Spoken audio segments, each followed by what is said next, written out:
Here we are, a very special Kill Your Gods podcast. Not only are we wrapping up the Philosophers slash the Sorcerer slash the Ventriliquist Stone, Harry Potter's first book, but we're actually doing the movie and we're doing a rare, I think this might be the first in-person podcast Really? I've done of this. Well, actually, no.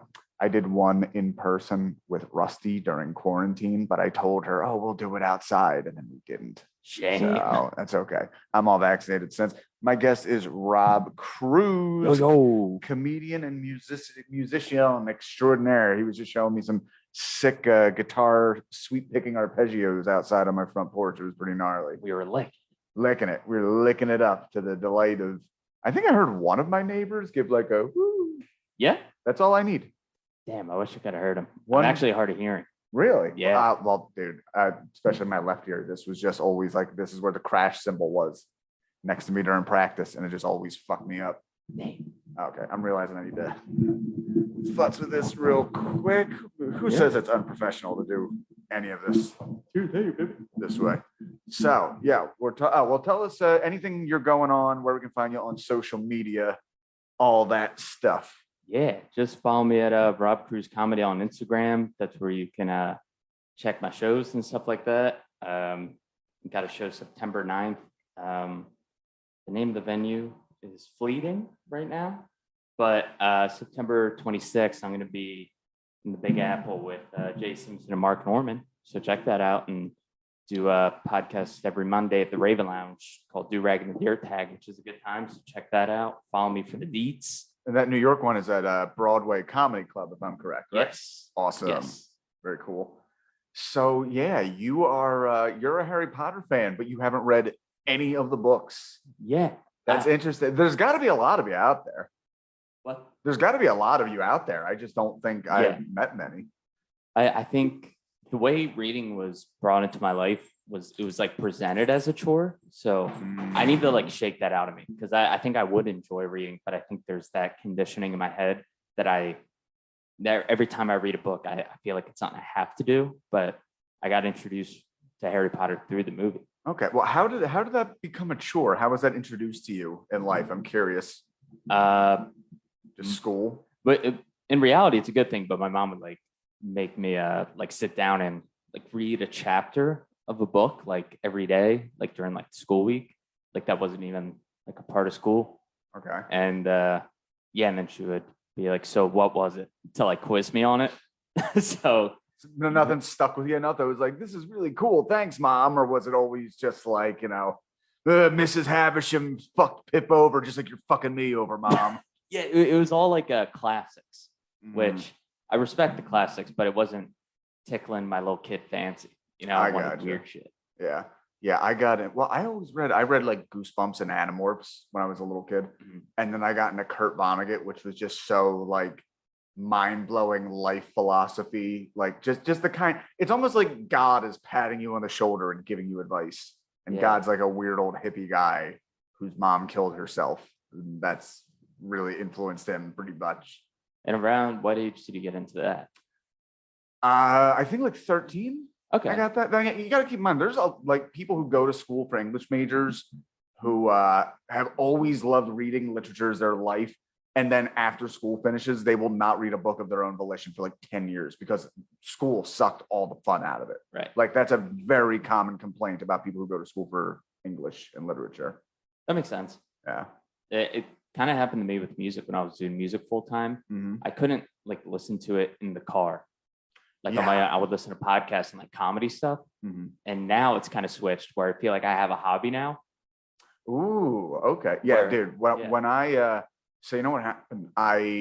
When I got an iPod, this is back in the day, it's like 2012, 13. I had like a really cool 160 gig iPod with like every piece of music ever recorded on it that I've ever heard.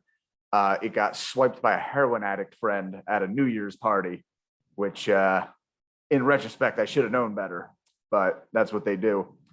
And from that, I still didn't have a smartphone yet. I started listening to NPR because I should also be mentioned, I was working as a delivery driver at the time. So I was in my car a lot listening to shit. And from NPR, that's kind of what got me into podcasts, because like a lot of their shows are in podcast format. They're like talk shows, long form interview. We were talking about variety shows earlier. I love Prairie Home Companion.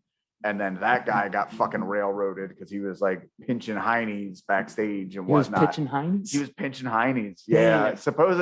Dude, it's a weird one just because out of all those Me Too's, the two biggest ones where it sounds like they got railroaded were both Minnesota guys. It was Al Franken and this guy. Fuck, what's his name? It's something with a G. Garrison Keillor. But yeah, he had Prairie Home Companion. Garrison Feeler. A little too much. Bazinga. Yeah. But you read like the accusations. He gave a coworker a back rub that she was very uncomfortable with. Okay. But it's also very sad how it happened. So like he had already stepped down from the show, and they'd added a new like host. But then like, okay, well, we want to disassociate with this guy, so he's no longer a creator. We're going to change the name of the show. And then it lasted like another 6 months. This is a 40-year-old fucking radio show, and it's just like dead in 8 weeks just because everybody. But it was really cool because it would have like sketches, and they'd have like, you know. I thought you were going to describe the massage. So, like, in reality, it's actually pretty cool. He gets something to do with his hands. He worked way in. He does a thing with his thumb. That's called the Minnesota Scramble. You don't see that coming there. Whew, Prince wasn't allowed in certain states from the Minnesota Scramble. Let me tell you that. But yeah, I love that show so much. But it was very like podcast oriented. And then once I finally got a smartphone, it was like, oh, I just don't listen to music anymore. Yeah, and I feel kind of bad about it. But it's back at like a 50-50 now, particularly with like work. I realize my brain works different with certain things. Like if I'm just doing busy, like mechanical work, like click this, copy, paste, etc., then it's podcasts all day. But if I need to actually be creative, I'm listening to like music. Yeah, that makes sense. Yeah. Anyway, we've gotten off topic, but that's okay because that's my favorite part of this show. Yeah. So how did you discover Harry Potter then? Obviously you found it in the movies. I also know you're like a bit younger than me. I'm 28. You're 28. So 2001, the first movie comes out. How old are you? I think I was like 11. So it actually kind of worked out perfectly because I think they're 11. Oh, you were 11 for 9/11. Yeah. Yeah. And Harry Potter was 11 too. Everything's coming up 11. Yep. But towers are coming down. I think that's why I like the movies so much too, because like I did feel like I like grew up with it. Mm-hmm. And now as an adult, I go through all of them. I think like when I'm in a more stressful time in my life, because I think there's something that's comforting to them that it kind of like speaks to some sort of struggle. It is very biblical. Yes. In like the archetypes and stuff like that, but it's like a completely other world that I don't attach myself too much to it. Like it still feels like an escape, but it still feels relatable. Where actually like yesterday I was watching Curb Your Enthusiasm with my girlfriend, and that show was making me super anxious because it felt very much like, I don't know, like personal, like almost like too personal. Like I related to just like the very awkward shit. And then we turned on a Fantastic Beasts, which isn't exactly Harry Potter, but the same thing. But then I got that like it's in the same feeling. Universe, I guess. Yeah.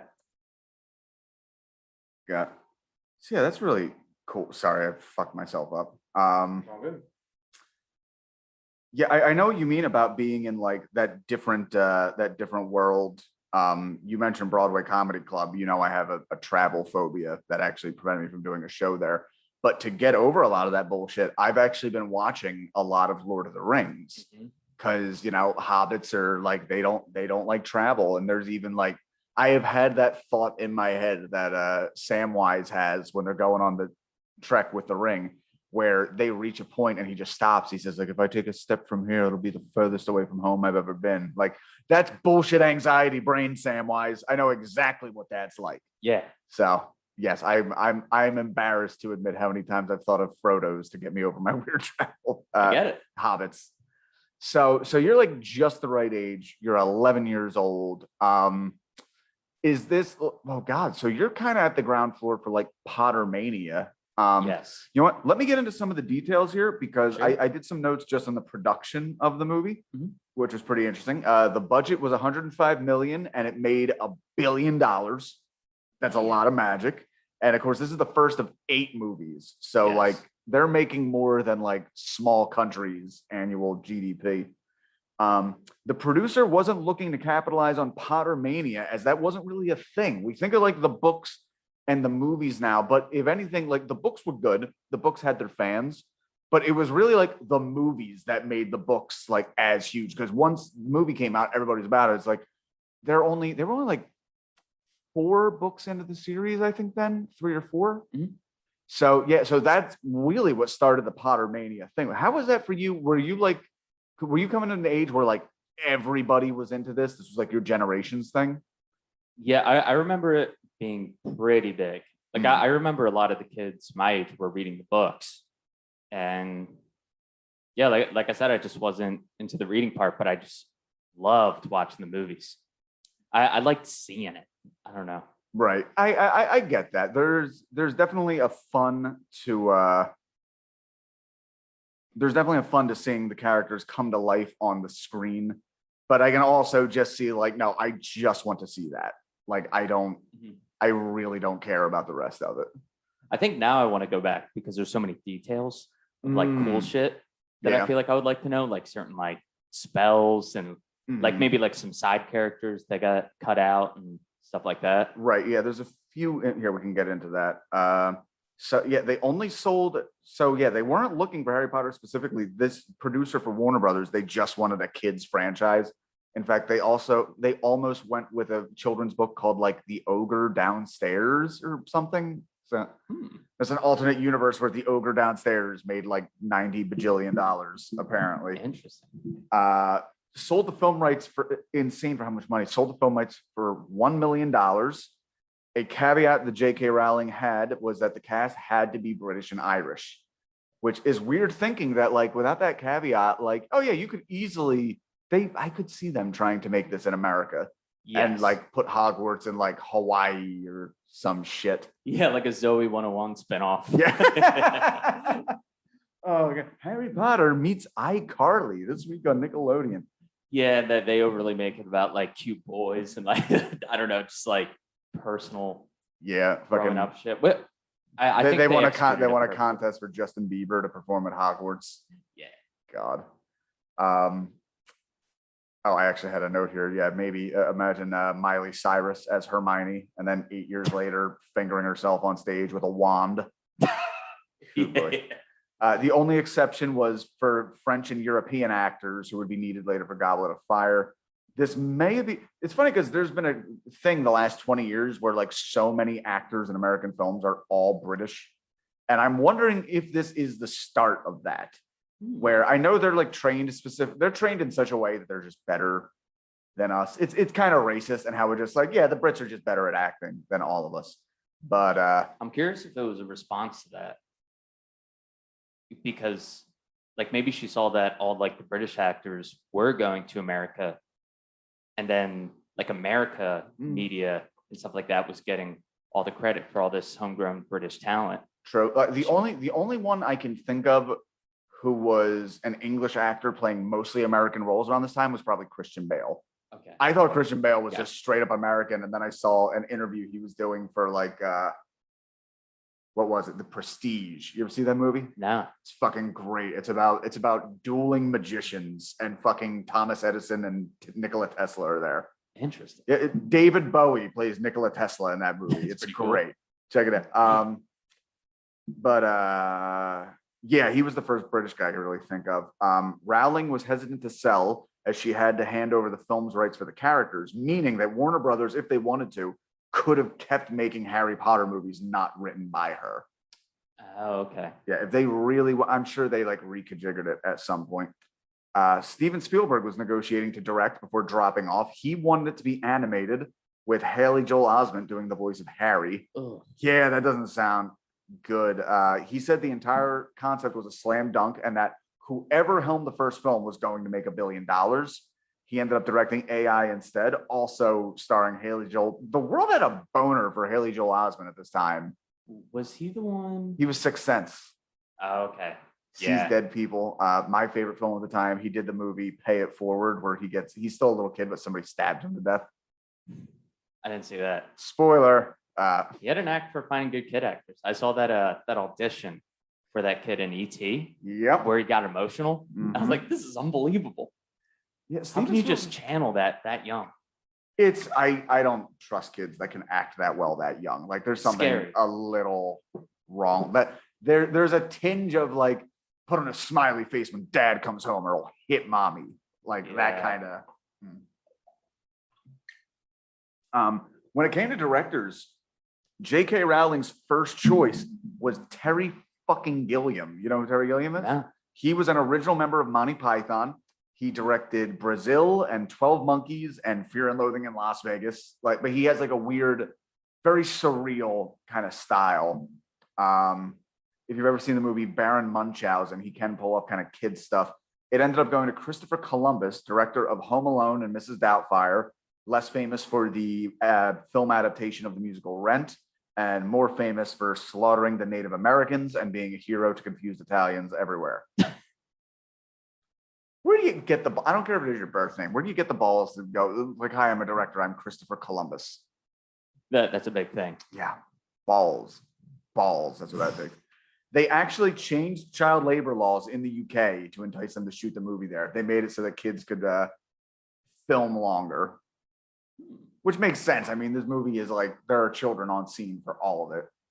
Yeah, and those contracts were probably crazy. I wonder how many movies in advance the kids had to agree to when they were first signing on. Oh, we'll get to that. Real quick, as far as locations, yeah, they wanted to shoot in the UK. They shot it all at a Scottish castle, at least all like the Hogwarts scenes. A UK cathedral they really wanted to use. They turned it down because they found the subject matter too pagan. Fucking Christians. Well, there was a lot of like religion controversy where they were like burning Harry Potter books and stuff like that. Oh yeah, I mentioned on a different podcast, there is a documentary made by Nancy Pelosi's daughter called Friends of God, where it's like an evangelical camp for like kids under 10. And there's like this big fat lady giving us the, by the way, Harry Potter, fat people are evil. So I'm sticking to that. But there's this fat lady who's like preaching fire and brimstone. And out of nowhere in this clip, she was like, and Harry Potter was a wizard. He would have been burned in the Old Testament. Actually, you know what? Let me see if I can find that clip, because my God, it's pretty.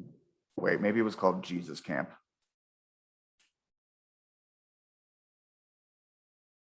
Here we go. I'm gonna crank this up and I'll put the scene in later. Those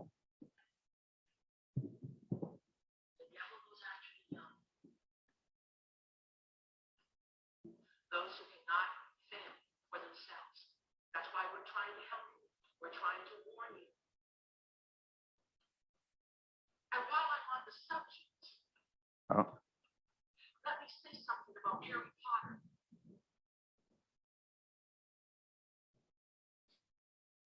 Warlocks are enemies of God. Did you say warlocks? What kind of hero they are. They're an enemy of God. And had it been in the Old Testament, Harry Potter would have been put to death. What a cunt. Muggle's gonna muggle, dude. Muggle's got a muggle. Fucking mudblood. She's got let's just say she's a bit on the Dursley side. Like she knows. Yeah. I was not exaggerating that. But when I was watching Fantastic Beasts and Where to Find Them, that was interesting because they went to America and did it. And instead of saying muggles, they call them no-mages. No-mages? Yeah. That's a little on the nose, doesn't it? Yeah. Doesn't that just mean no magics? Or yeah. Huh, okay. Or non-magic or something. And it was interesting because like the British wizard came through and they're like, do you know anything about like the like United States like wizardry or whatever? And he's like, well, I know you guys have some backward laws about muggles and wizards like mingling. I was like, that's interesting. Yeah, I was gonna say, can muggles well, okay, we know in like regular time, like, you know, you can do whatever, but like I wonder if there were times when like muggles and non-muggles could not marry. Probably. Like we had to keep those people out. Well, that was kind of the whole thing of Harry Potter, where it was kind of Holocausty, where he's like, you know, we only want purebloods to have the control. And that was Voldemort's kind of whole thing. It's like we want the magic folk to take over. And, you know, they would use like mudblood, like the N-word. Like if you were like half magic, half not. And they're like, fuck all those people. We want them puries. Yeah, it is a little. Do they try to take it back? Like, what's up, my muggle? Yeah. God, I'm dancing with fire on this. Sorry, I can't figure out which account I put up these. I made a playlist of clips, and now I'm not having any fucking luck finding them. Yes, I understand. All my passwords are invalidated. I don't care. I'm chilling, baby. That's right. You chill. You chill. Fuck. Make sure I get it here. Fucking yeah, but there is like so many parallels to the biblical shit. The good versus evil. Harry was the boy who lived. He was supposed to die, but he didn't. Then ultimately makes this like sacrifice. It's funny because in the book Dune that I'm also reading, it's also very much the same thing of like a character finds. Well, they use that a lot. It's called like the hero's journey. Yes. Like somebody who's a nobody finds out they're actually somebody. Like basically your magic Jesus. Star Wars, Luke Skywalker finds out that he's the Force Jesus, meant to bring order to the Force. There's always a prophecy of some kind. Yes. Although, I guess Harry Potter wasn't exactly prophesied. Like everybody was kind of, we don't know what the fuck happened, but he killed Voldemort. Towards the end, actually, they did say there was a prophecy. Oh, really? Like this was supposed to happen. Yeah. Well, I missed that. It's crazy. Because the titles are different for different markets, they had to reshoot every scene mentioning the Philosophers / Sorcerers / Ventriliquist stone. Wait, what country was Ventriliquist? Because I know the UK. Nobody. I just been saying that as a. Oh, okay. Yeah, I was like, holy shit. Thailand. They still consider ventriloquism the highest form of magic. They also think pro wrestling is real. That's okay, because I think pro wrestling is real. It's still real to me. God damn it. Yeah. All additional dialogue not in the book was approved by J.K. Rowling's. What was? Any additional this book is said to be like this movie is said to be the most. Faithful to the book, where like almost all the dialogue is straight from it. Anything that wasn't, they got approval through her. Yeah. Some people weren't in it. Peeves the Poltergeist was cast, but ultimately removed from the film before shooting. The film is also set in the present day, not 1991 like the book. So here's the thing. Originally, Daniel Radcliffe's parents turned down the part because it would entail 6 films all shot in Los Angeles. This is before UK decided to change their fucking laws to make sure they could make children work longer instead of make the movie shot there. When the filming was changed to the UK, Harry signed on for 2 films. So I heard there was like a serendipitous thing where like his parents said no. And they actually went to this like show, and in the theater they ran into like the director and producers and stuff like that. Oh shit! I did not read that. Yeah, because cool. they said no at first, and I think they were like looking for a while, and they were just like set on Daniel Radcliffe like being the dude. Yeah, J.K. Rowling and the director were both like, he's the kid. Yeah, like absolutely. He looks especially British. Yes, he's thin. He has glasses. He's got a fucking like weird hawk nose and no lips. So after Goblet of Fire, the 4th one, all 3 of the main cast hesitated to sign a continuance, which is like, it's bonkers to think it is very possible that much like 007, like between 2 and 3, between 4 and 5, there's a new Harry, there's a new Hermione, maybe Miley Cyrus gets in there and, really, really Hannah Montana's it up. That would be insane. That's got to be so much pressure just riding on you. Especially you're like 14. Yeah. Although I think you could have replaced Rupert Grint with like any other ginger and nobody else would have noticed. Fair. Well, they got by with the replacing Dumbledore. That's true. That's introducing Bill Burr as Ron Weasley. There's fucking magic in here. It's brutal. It's brutal. Yeah, they do. I have the note here. You know what? We can get right into the breakdown of the film itself, because I have here in the opening, the scene with Dumbledore flicking off the streetlights is way lamer than in the book. In the book, it makes it sound like they're fucking exploding, like they're popping off. Instead, it's like sucking them in magically. I don't know. Yep. Yeah. I have the actor playing Dumbledore seems to be doing everything to not act like Gandalf in Lord of the Rings, despite looking exactly like him. Yes. And I appreciate that. They kind of make him a little more goofy, not as like a wise wizard, I guess. that they made him more like decrepit. Like it did look like he was on his last leg. Yes, he looks. Yeah, he's older. He's not doing good. We later find out in retcon that J.K. Rowling says he is gay, so he's just had a long gay life up to this point. Yeah, he is tired and full of magic. So the Dursley house. Here's a little. I got the clip of this because I dug it. Just a little thing they added. For one thing, unlike the book, all the Dursleys are blonde, and his mother is described as like very thin, like what do you think of like a thin British, come on down there, Harry, kind of shit. Yeah. But also, I feel like the Brits in particular love like a big fat dude with a skinny blonde lady. Like, they find that hilarious. But yeah, so we have him waking up under the cupboard, and I love this little extra dickish move they have from Dudley. I'm gonna edit these clips in later. Yeah, Dudley is literally on the steps above the cupboard. He's jumping up and down like, we leave you under the steps like a fucking goblin, I think they did a good job of making them so hateable. It's impossible not to hate him. Yeah, because I think there's a few things societally. I feel like there's something about like a real mean fat person that just yes that just gets you. I mean, I grew up with it's funny. I have the joke right now of I'm really upset because there's Nazis again, and even more than there's Nazis, they all kind of look like me, and I'm not comfortable with that. Yeah. And I made like the worst thing I ever got before this called for my looks was either like Opie or like O'Doyle Rules. I got called O'Doyle Rules from Billy Madison a few times. And yeah, just like if you're like a chubby dude with like reddish hair and freckles, like you're getting called O'Doyle Rules at some point. It's at least if you're getting bullied, it's at least literally with a phrase. Like I had a guy, I stole his girlfriend, and he kept saying like, "Oh, you look like O'Doyle Rules." Like, yeah, O'Doyle does rule. Fuck you. Yeah. Like the comeback is built into the insult. Right.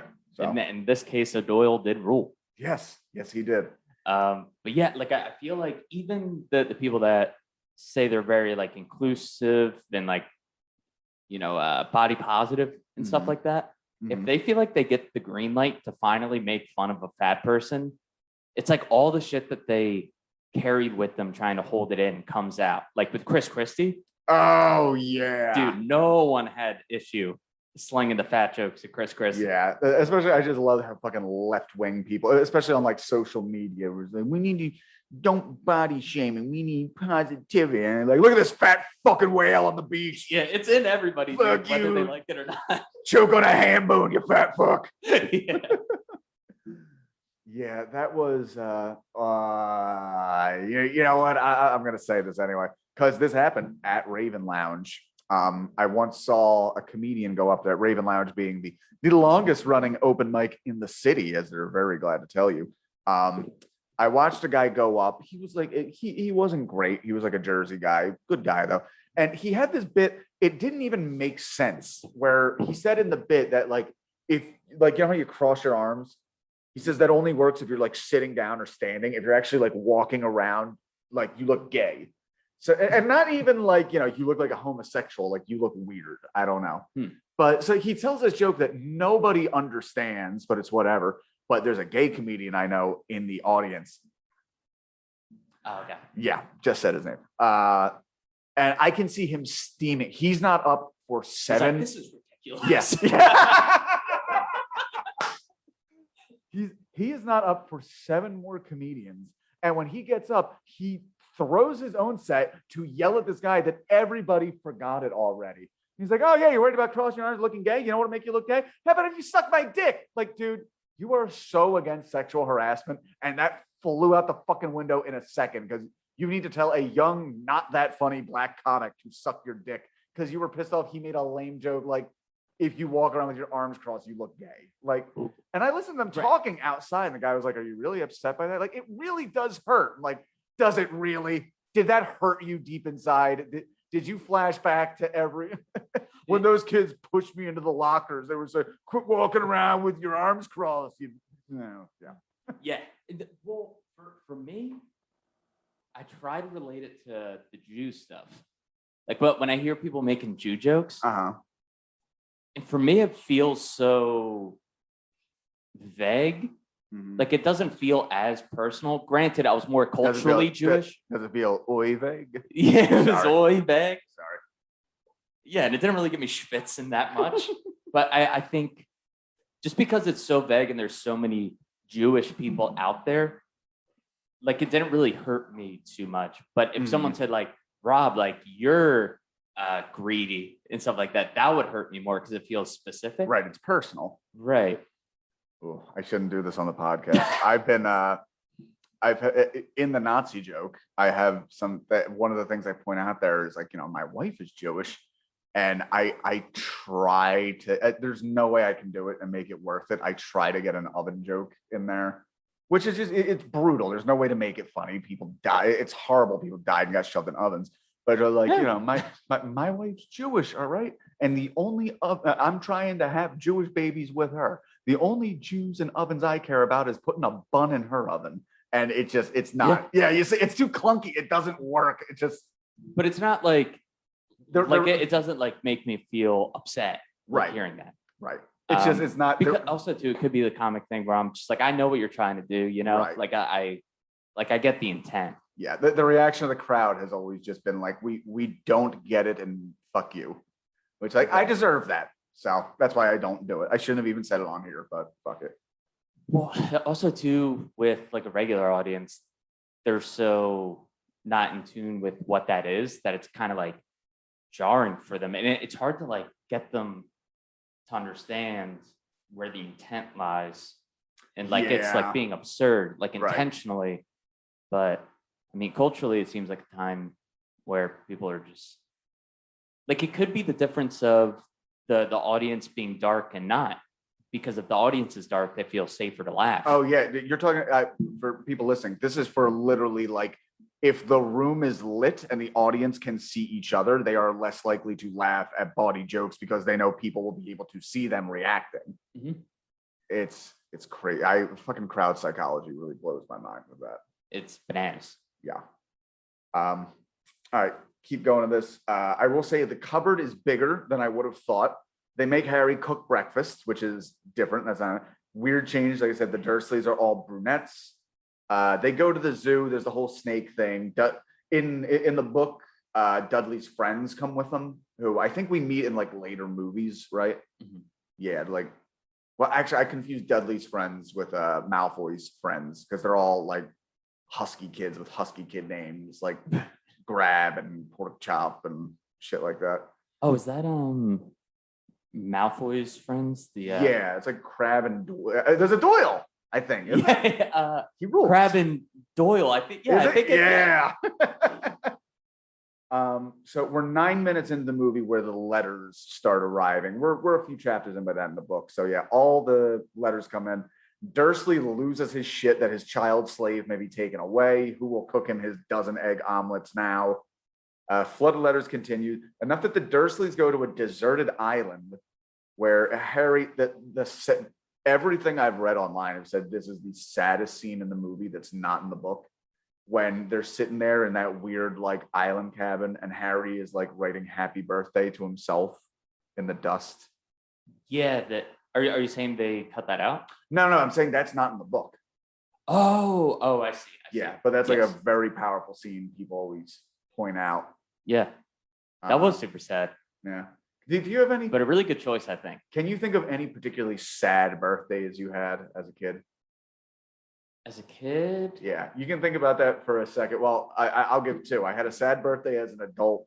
When I was like 24, we were out for my birthday and my mom called me screaming, saying her ex-husband, my stepdad, had broken into her house and beaten the shit out of her boyfriend. So I had to go back home on my birthday. Like, well, I guess I got to beat the shit out of my stepdad. And how old were you? Like 24. Oh, gotcha. Yeah, he'd already been arrested by the time I got there. Another one, I always find this funny. I was like 8 or 9 and some birthday, my birthday's in October. My cousin Frank's is a few months later. My cousin Frank did something at my birthday party to make me cry. And I was not only upset, but I was also indignant. Like, I was like Bridezilla. This is supposed to be my day, Frank. How could you do this to me? This must be my day, Frank. But enough so that 4 months later, it's his birthday, and I'm having fun at his party. And then I remember, oh yeah, he made me cry at my birthday, that piece of shit. And I just fucking sucker punched him. Nice. Yeah. And my mom's like, what the fuck is wrong with you? It was like, dish best served cold, mom. That's it. Oh, nice, dude. Oh god. So yeah, is Frank still kicking? Oh yeah. Me and Frank are cool. He was on one of the first episodes of this podcast. I Nice. talked about how his son, him and his son are both like big Star Wars fans. His son is like 2. And I get a random call from Frank the other day, and I answer. Says hello. He says, "Oh, hi, Han Solo. I was just telling my son his name. I was just telling my son that cool space rebels like you use the potty. Do you want to talk to him and tell him why using the potty is so cool?" So on occasion, my cousin Frank will call me, and I have to pretend to be Han Solo and Chewbacca and sing the praises of using the potty on the Millennium Falcon. Nice. Yeah. Got to shoot out a saber, baby. That's right. So yeah, can you think of any particular bad, sad birthdays you had? Not in my childhood too much. For the most part, there was like ones that were just like, but like none of them were like bad per se. I think. Oh, I left out also my ex-girlfriend died of a brain aneurysm on my 18th birthday. That was a bad one too. Oh, I always. That would have been horrible if it happened like right when you blew out the candle. Oh god. Yo, I actually found that out. She'd had a brain aneurysm a few days before. And I was bummed out about it because it was clear she was going to die. The day of my birthday, I went out and I tried getting like sympathy pussy from a girl I was kind of talking to. Oh. She made out with me. She was a good sport. But I came home and saw my little brother, Luke, who was 8. He's 10 years younger than me. And it's like 7 o'clock at night. And he runs up. He says, "I didn't see you all day. Happy birthday, Jesse. I think your friend died." And that's how I found out. Oh my God. Even then, I had a touch of the comedian because even though I was immediately like crushed, even in the moment, I was laughing because like that's the best fucking way to learn. Yeah. That's the best way I could have gotten that news was a friend. Yeah. Happy birthday. The girl who gave you your first blowjob is dead now. I think it's your fault. Damn. And her last. You're from first to last. I don't think I don't think I was her last. I hope not. Oh, okay. I hope not. She had a kind of boyfriend at the time, but rest in peace wherever you are, Jess. I always worry her fucking mom or somebody's gonna like listen to this. Which at a certain point though, you would imagine like it would be pretty weird to be like defending your daughter's virginity when she's been dead for 17 years. Like me and your daughter were for friends. We hooked up. We did what teenagers were supposed to do. Yeah, I don't think that's particularly bad. Yeah. I don't think that tarnishes a legacy. All right, so I've given 3 bad birthdays now. You still haven't come up with one. There's nothing in particular that stands out. I'm gonna kick you in the shin on your next one, just so you have the it. Timing was never on that day. I've had weird days. Okay. But maybe it's just early. When is your birthday? May 30th. May 30th. That's a good birthday. You're always right around Memorial Day. Yes, but the scheduling can be weird because like a lot of people are like gone for your birthday. They're down the shore. That's right. Interesting. Okay. You know what? I think, but it ended up okay. But that was like the only like kind of birthday where I was bummed. I think I was like 6th grade, and like all my friends, like my like really close friends were gone, and that was like the only like bummer. But then like some friends that I weren't as close with that were free came over. We actually had a good time. But at first. So, I mean, ultimately, it wasn't even that bad of a birthday. So, you know, it's funny. Just in a little bit of time, I remembered another traumatic birthday. 13. Nobody showed up to my party. None. Damn. 0. Was it a themed party? Man, yeah. The theme was Jesse's going to be a cutter and listen to fucking Korn a lot. Nice. All right, let's get going before I remember any other terrible birthdays. Okay. Where was I? All right, so while he's doing the one thing I will say in the movie that does not come in the book, Harry's very much like, you know, a plucky young kid. You understand how he's going to become this great wizard. The movie does a better job at underwriting. Like, this kid is a sad fucking orphan in an abusive household. Like, yeah, he's sad and he should be. But just as he's sad as 11th birthday, Hagrid shows up with a happy 11th birthday cake. Dursley sits there like the little bitch he is. Dudley just wants cake. And yeah, Hagrid is rightfully pissed that the Dursleys told Harry nothing about his parents or magic lineage. And we're going to go to another clip here. Yeah, so like I said, Dudley, at first terrified, then wants to get in on the cake. Yeah. So yeah, they're yelling at each other.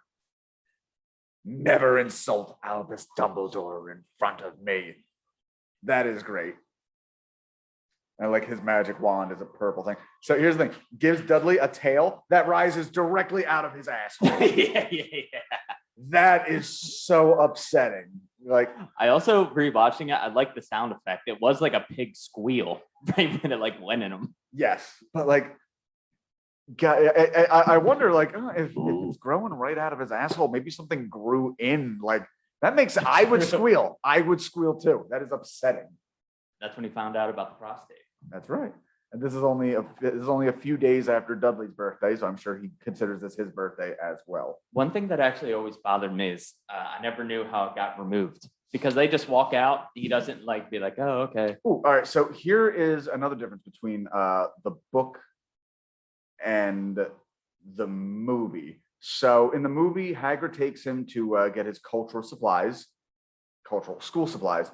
Harry discovers all these teachers know him already, including a man in a turban, Professor Quirrell, who will be big later.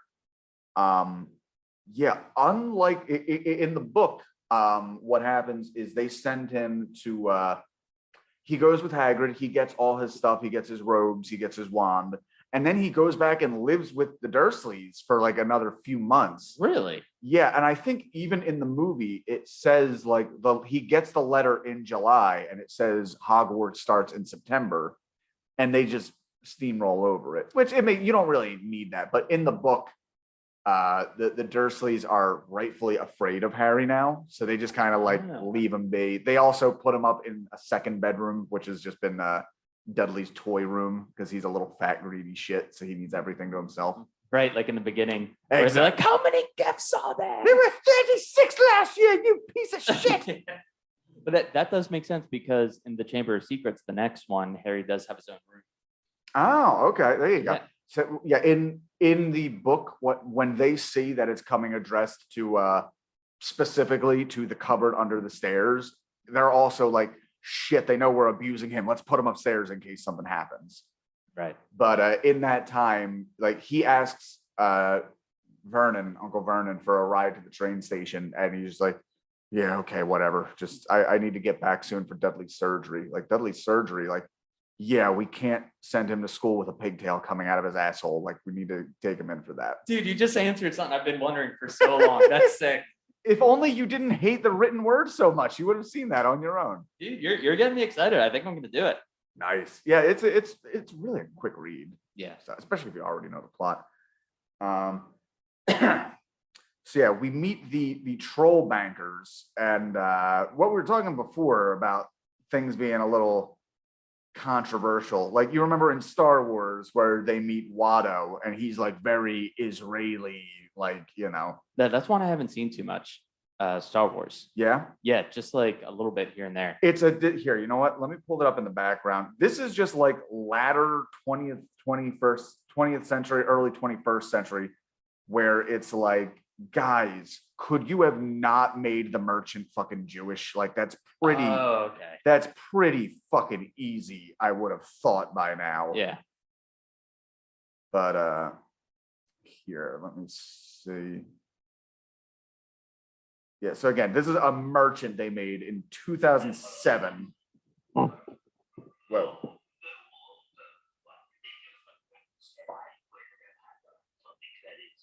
He's got a big hook nose. That's schnoz. Yeah.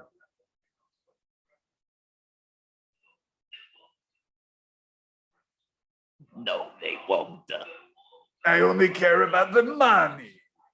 Very like old Jewish voice too. Yeah, so they don't do the voice in this, but they do have to, like, the bankers are like big nosed little trolls, and it's a little weird. Like, thank God they just have regular British accents. They were able to not like, oh, Mr. Potter there. Like, yeah. But still, it's like, could how do we Interesting. Yeah. I don't know how they keep making this mistake, but It's probably just subconscious. Like when they're just writing, they're like, what is a merchant banker? I mean, like? True, but I mean, you think these things through. I was watching a video of it last night. It was one of the most racist things to like weirdly make it to mainstream television. WWE in 2006, they had a tag team of two black guys, and their entire gimmick was they stole shit and beat people up, and they wore like their pants sagging, and the tag team was called Crime Time. Jesus, dude, what year was this? Like 2006, 2007, and they were one of the most popular acts in the company. Wow. Like the big argument, well, but they're good guys. Like, still, how do you fucking like? Now they would put the kibosh on that real fast. Especially, well, I feel like just most of my adult life, like, oh, this movie's about terrorism, and the terrorists are Eastern European. You know, when we think of terrorists, we think of Ukrainians because we can't show the otherwise. Which I'm not complaining about that. It's just so weird that it's just like some aspects, like, yeah, we're not fucking around with that, and the other one just like, yeah, make him a sleepy Mexican. Just well, the things that become faux pas culturally, it's very specific and year by year. I feel like.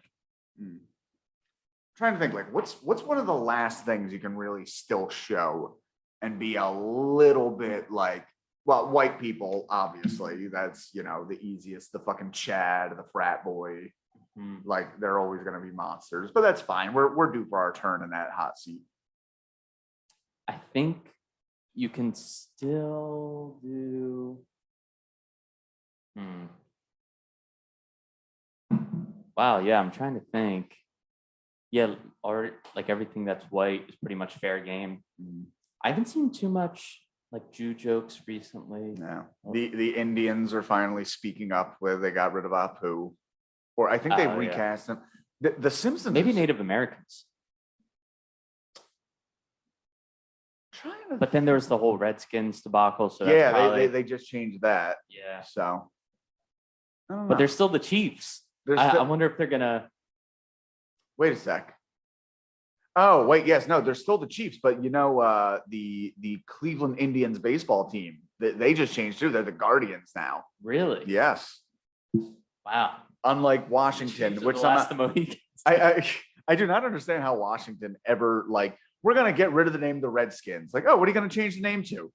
Fuck, we didn't think this far through. Because right now they're literally just called Washington Football Team. Yeah. Do they have any plans on changing that, or are they? I'm sure they'll get around to it when they can probably. It's what they probably had something just as horribly racist behind it, and like the day before they announced it, like, guys, what the fuck? Like, you can't. I don't know. I can't even. You can't have the wife beating Italians. Come on. Right. Italians are still good to make fun of, at least in my book. I will never stop making fun of Italians. Yeah, you could.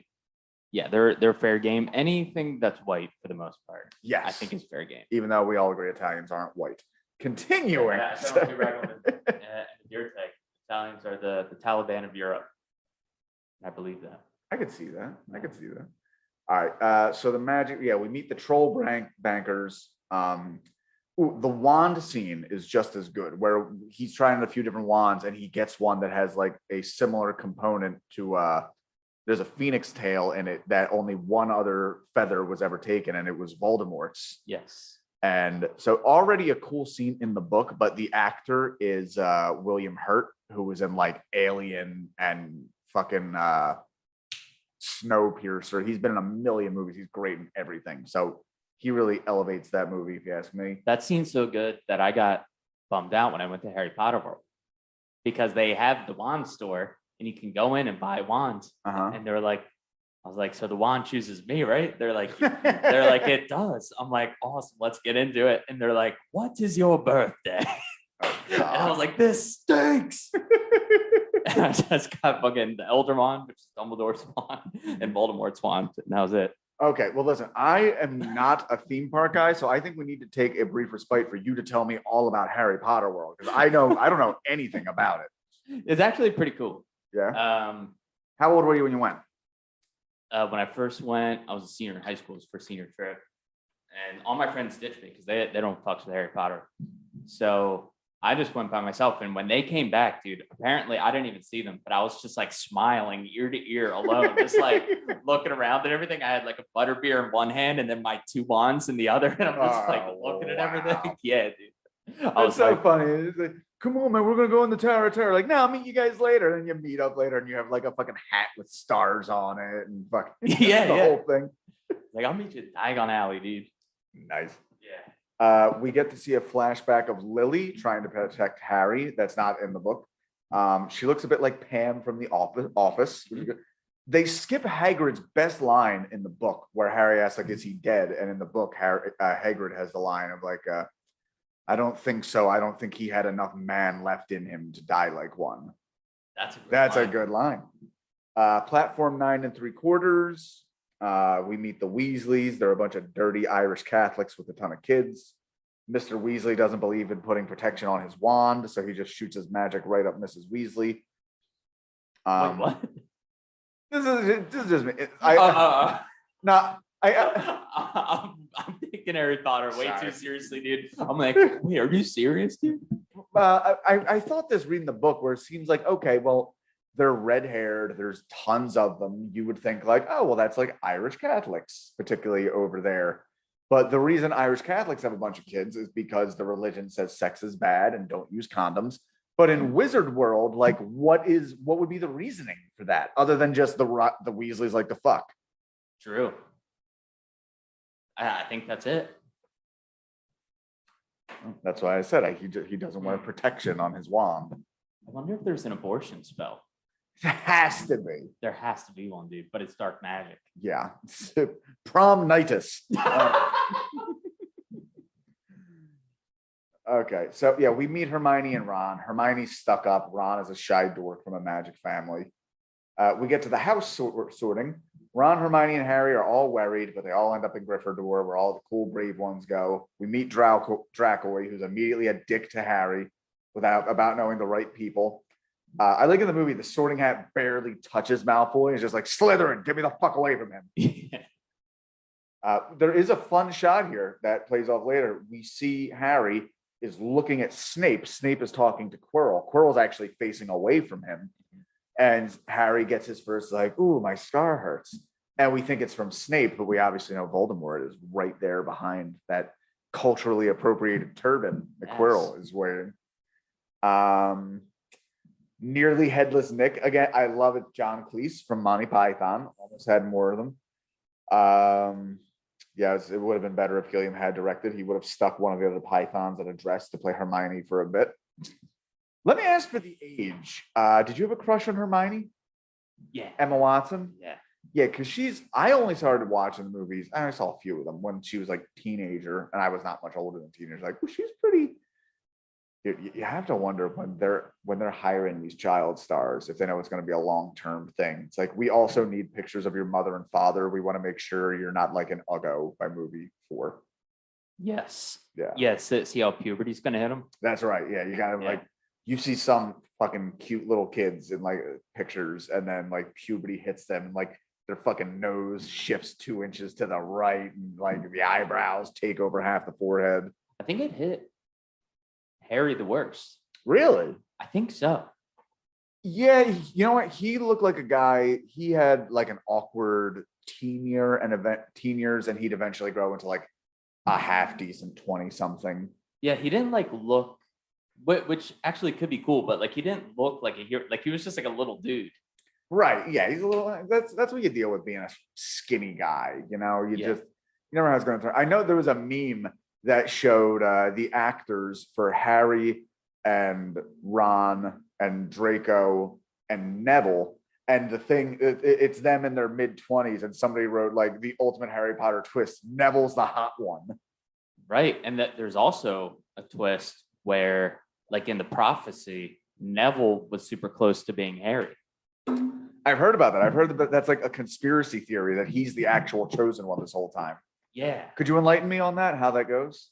So I don't know like a crazy amount about it, but there was something within like this prophecy that kind of said that someone like Harry was going to be the one to kill Voldemort. And apparently a lot of it lined up with Neville, but it just didn't happen that way. Okay. Interesting.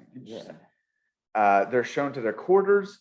There are 5 boys to a room. I wrote the note like there would have been so much jerking off happening in those rooms. Maybe not this particular book, but like, you know, British boys' schools are notoriously well known for like a lot of like dick sucking and buggery going on. There was for sure buggery going on. I have a note here. Can you masturbate with magic? Like, it must be something to give you a little oomph. Ropus shootus. Give it handus freus. We get the same thing with the broom lessons. Malfoy is a dick. Neville breaks his arm. McGonagall is impressed and takes Harry to Oliver Wood to be the new Seeker. The kids go wandering, find the 3-headed dog Fluffy guarding something. Ron and Hermione hate each other. I every few sentences. That's like their only. Yeah. The kids are not great actors at this point. I'll give them that. It feels like it, but it's a kids movie. We'll get this shit. Yeah, I know what you mean now. Ron is a dick to Hermione, so she runs off and cries to the little girl's room. They announce that a troll has breached the walls and all the kids are sent away. The boys realize Hermione is unaware of the troll. It was Milo Yiannopoulos, actually. The biggest troll there is. Dude. That's right. Hermione, you stupid bitch. vote Tory or whatever the UK version. Wands don't care about your feelings, Hermione. Oh God, didn't he say he went to gay conversion therapy or something lately? Yeah, I can't tell if that's a troll with him. I can never tell. Everything was a troll with him. If it came out he was never gay in the first place, I don't know. I know he also thought it was like, well, I have a black husband, and then like, you know, I keep him hidden from the public. Like I could see that all made up. Yeah. My black husband. Yeah, okay. That's the troll. I will say this. We can show this little clip real quick here. I must admit that the troll looks. I'm not going to use the R word. He looks kind of derpy. Okay. Yeah, there's something not right. This troll is either too many or too little chromosomes. There's got to be loads. Yeah. There's got to be loads of inbreeding in the troll community. Yeah, he gets the wand up the nose. He just kind of like the ears are really big. Man, they really lucked out with the CGI on the first one, where it's like the most kiddie and shitty looking. Yes. So it's kind of okay, but like that CGI would not fly leading into the next ones. No. Okay, where the fuck am I? Okay, so yeah, the kids fight him off. McGonagall's ready to punish them all, but Hermione says they were just coming to rescue her and save the day. McGonagall deducts 5 Gryffindor points from Hermione, then rewards 5 each to Harry and Ron for bravery. I think these points are a fucking racket. Yeah. Like it's like whose line is it anyway points. Yeah, it's like I give you 30,000 points, and now like you think like it seems like the alumni are way in on this. You would think they even the ghosts have a vested interest in their house winning the house cup, like, and yet these teachers are the ones that can give and take points at will. Like, you tell me they wouldn't fuck around. You tell me McGonagall doesn't have money riding on fucking what the overall score is going to be. It's rigged. Yeah, it's rigged, especially at the end. We'll get to it, but like, yeah, the ending's kind of bullshit. Yeah, no, fucking Dumbledore would have ended up on like there would have been an internal investigation to make sure he wasn't being too corrupt with that shit. Quidditch match. In the book, we actually see 2 Quidditch matches. One that is very much the Snape is fucking with the broom, and then the other one where he catches the snitch almost right away. Yeah, the one book having the quick snitch case catch. The one thing that I didn't like about this scene, you know, I get she's helping, but like Goody Two-Shoes Hermione sets Snape on fucking fire. Yeah. Yeah, like if you in a little bit, she'd be like, "We can't be out of our rooms at night," and then she's like Columbining the fucking potions guy. Yeah. Snape, do you believe in God? Sorry, that's upsetting. No, that's a good point. I'm like trying to like digest that. Well, I guess. Yeah, you're right. Yeah. Maybe she just breaks the rules when the same way, like, you know, like woke people will call Chris Christie fat, you know, when they get the green light. That's right. It's game over. Christmas. Again, why would wizards celebrate the birth of Christ unless he was a powerful wizard? I want that entire retcon. We get the invisibility cloak. It looks really cool on film. The Mirror of Esered scene. So, yeah, I mentioned before how the book leaves out a lot of the Harry is a sad orphan parts of it. But this scene right here in particular, I feel the movie pulls off better than the book ever could. So Harry pulls off the cover of the Mirror of Esered, which we find out you see your greatest desires in, and he sees his parents behind him, looking proud of him, hand on the shoulder. I will say better than the book. The book just says like, there they are, and they're smiling. I feel like in this, they like something looks off about them. Yeah. Which I think is the benefit of showing that's like, look, it's all you ever desired, but it's also, this isn't really them. You can never really get this. It's almost like uncanny valley. Uncanny Valley, yes. And just, yeah, again, unlike the book, which, he's just so plucky, but here he's like, wow, I wish I just had parents and not, these evil fat Dursley fucks. They did a great job with the color grading too, like making it all blue. Yes, they did.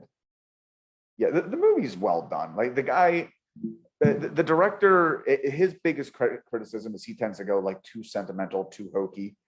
But it works in certain things. It doesn't work as well in Rent, where like everybody has AIDS and like is fucking, and he's using the same blue colors. Yeah. Hagrid's dragon. Hagrid won a dragon in a bar bet because he's Scottish and they're drunks. Yep. It's forbidden to own dragons anymore. Malfoy catches them through the window and snitches. They're all punished for detention for wandering out, including Malfoy.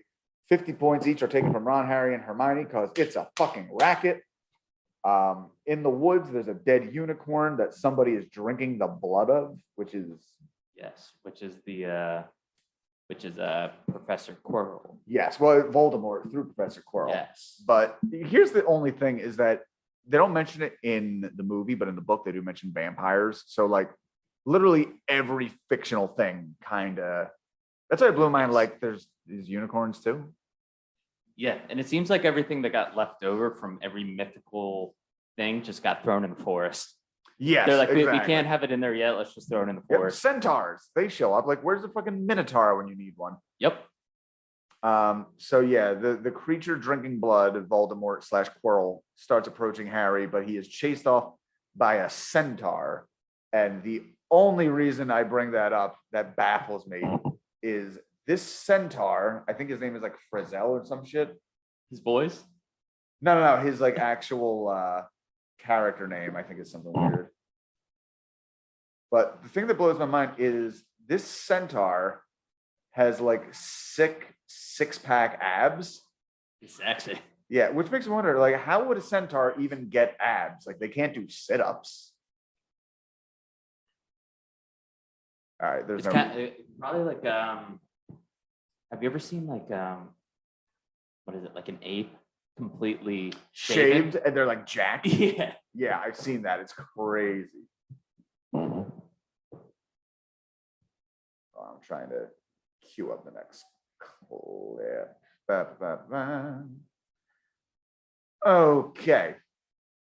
So the kids decide to steal the Sorcerer's Stone, which they don't even really get into it much, but the Sorcerer's Stone is something made by a friend of Dumbledore's. It basically it creates a liquid that makes you like eternal or whatever. Yeah. Voldemort's trying to get that so he can get a body back instead of we're going to find out he's living on the back of Quirrell's head. The kids sneak in past Fluffy, who's been lulled to sleep by a harp. Someone is already ahead of them. They skip a test. There's a test in the book. You know how in the movie Ron has like the chessboard thing? Yes. Well, first off, in the book, like Ron makes the thing like, I need to sacrifice my piece. And in the movie, like his piece explodes and he like falls and he passes out. In the book, like the knight beats the shit out of him. Like alleyway, like kicking in the ribs kind of shit. I'm bummed out they didn't go that direction. Oh, quick little fun thing. I went to a theater camp when I was like around that age. Uh-huh. Loved it. And I had the audition for the play. I did that chess scene. Yeah. All 3 parts, just me. And I looked like an insane kid. And I remember just like the people I was auditioning for trying not to fucking lose it, dude. The Rob Cruz one-man Harry Potter show. Yeah, I think I really just did like Ron, you can't. I have to. Like that kind of shit. I love you, Ron. I know. Yeah.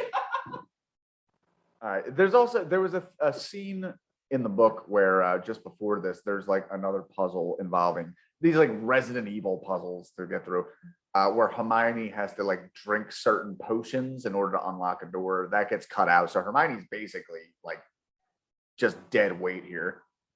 So he sees Quirrell by the mirror of Ezrid, and he removes the turban to reveal the face of Voldemort on the back of his head. Voldemort promises to reunite Harry with his parents if he gives the Sorcerer's Stone. The mirror then magically transports the stone to Harry's pocket. Great line that I'm not sure is in the book. There is no good and evil. There is only power, and those too weak to seek it. Oh, That's I forget gangster. that sounds familiar. I forget it was. But yeah, that's a fucking great line. Yeah. Again, though, why not trust the man who murdered your family and tried to kill you? Quirrell attacks, but he's burned by Harry's touch because that's love. Your mother loved you. Like that one's kind of stupid. They could have set that up a little. That was bit kind better. of like a similar way that I felt about Interstellar.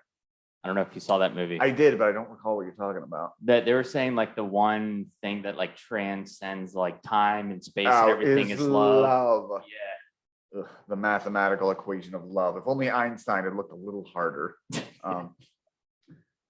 So yeah, Quirrell attacks, but he's burned. Oh yeah, unlike the book, in the book, Quirrell just gets burned. In this one, he touches him, like his hand turns to stone and then falls apart. It's actually pretty fucking creepy for a kid's movie because he grabs him by like the face and he just kind of mummifies and like chips off.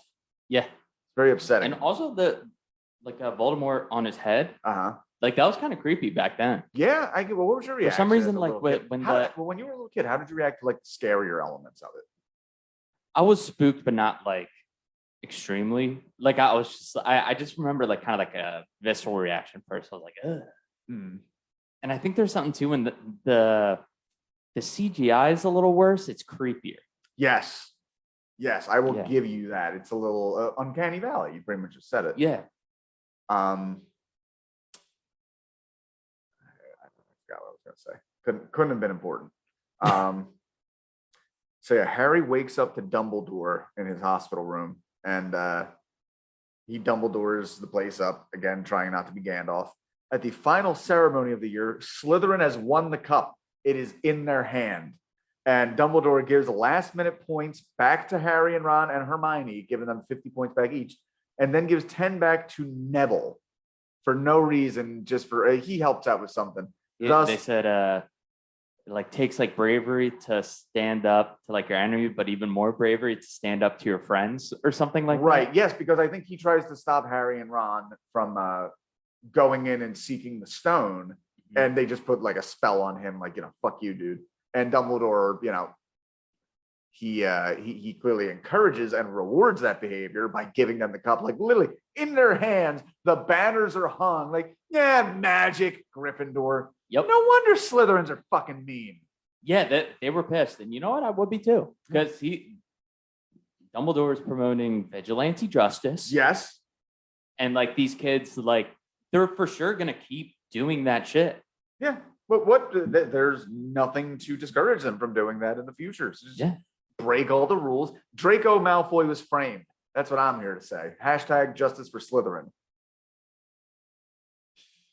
Also, what house do you think he would be? I think he'd be a Ravenclaw. Okay, I still do not know enough about Ravenclaws and Hufflepuffs to know this. So why would I be a Ravenclaw?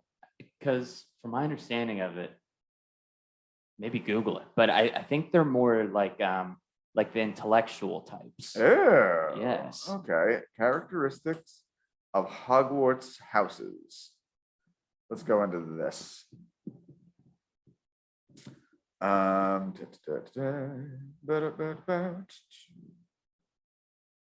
Fuck. Google is sometimes cool with just like these are the 4, and then other times they're You gotta go look.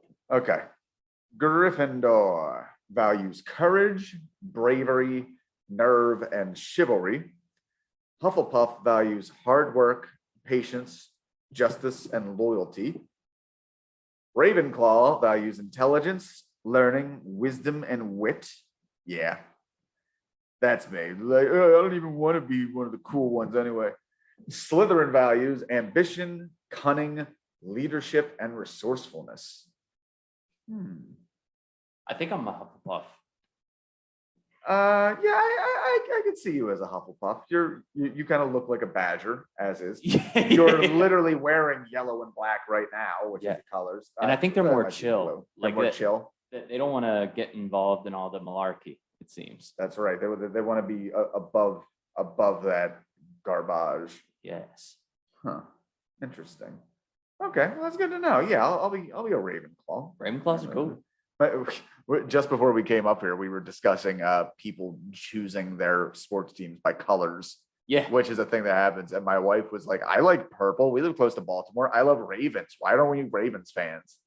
So who knows? We might change to be Ravens. You should. We'll find out. Couldn't hurt. Does your wife fucks with Harry Potter? I think she read some of them, but she's not like a super fan. Gotcha. She's an intellectual like me, so she was reading other. when my mom ran into one of my family members on my dad's side that I don't see often, she actually said like, "Oh, Jesse's getting married. She's an intellectual, just like Jesse." Nice. Like, yes, the intellectual who dropped out of college, almost failed out. I almost failed out last year of high school just because. Man, senioritis is a real thing, but particularly me, I was just such a fat kid through all high school, and then I lost weight senior year. It's just like, Jesse, why aren't you doing your homework? Pussy is the answer, Mom. Pussy. Yeah. If you would stop giving me, second helpings when I was a little boy, maybe I would have gotten enough pussy to last me all right. As of right now, I got to run roughshod through this. Hagrid gives Harry a sweet photo of his parents and himself as a baby, which I also think is particularly sweet because in juxtaposition to the slightly creepy Mirror of Esared thing, it looks more like a photograph of like, here's us happy with our kid. Yeah. And also sending him home like an affirmation of identity. Yes, exactly. Like, this is who you are. Yeah. Because you have to imagine, well, for one thing, it's a magic photo, so the Dursleys definitely don't have any of those laying around.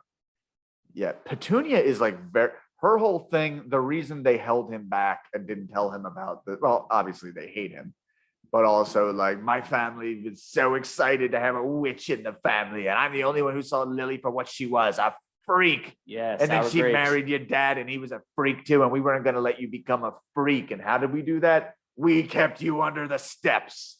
Yeah. Yeah, definitely a personal vendetta. Sour grapes. Yep. Snooze you lose.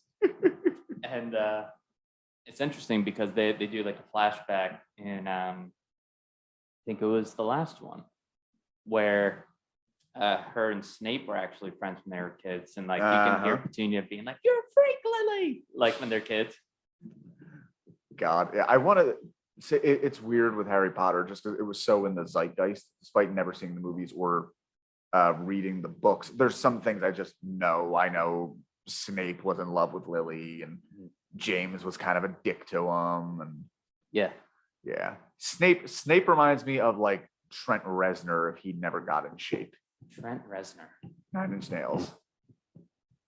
The singer. Yeah. It's just like he eventually like, I'm done being mopey. I'm off drugs. I'm jacked now, and I have a hot Asian wife. Where sick. Snape is just like, I have this shitty job and teaching potions. Nobody even cares about potions. Potions. All right. Well, I think that's it. I think this wraps up Harry Potter and the Sorcerer / Philosopher / Ventriliquist stone. Robbo. This was a treat. Hell yeah. Tell us again where we can find you. Follow me on Rob Cruz Comedy on Instagram. And if you're hiring in marketing fields, hit me up. Yes. Also me, maybe. I might be fired Wednesday. We'll find out. Hell yeah. All right. Check it out. All right, guys. That's been Harry Potter. Tune in next week for the beginning of Dune. Yeah. We're done with Magic Jesus. Now we're in Space Desert Jesus. Woo. Gonna be fun. All right.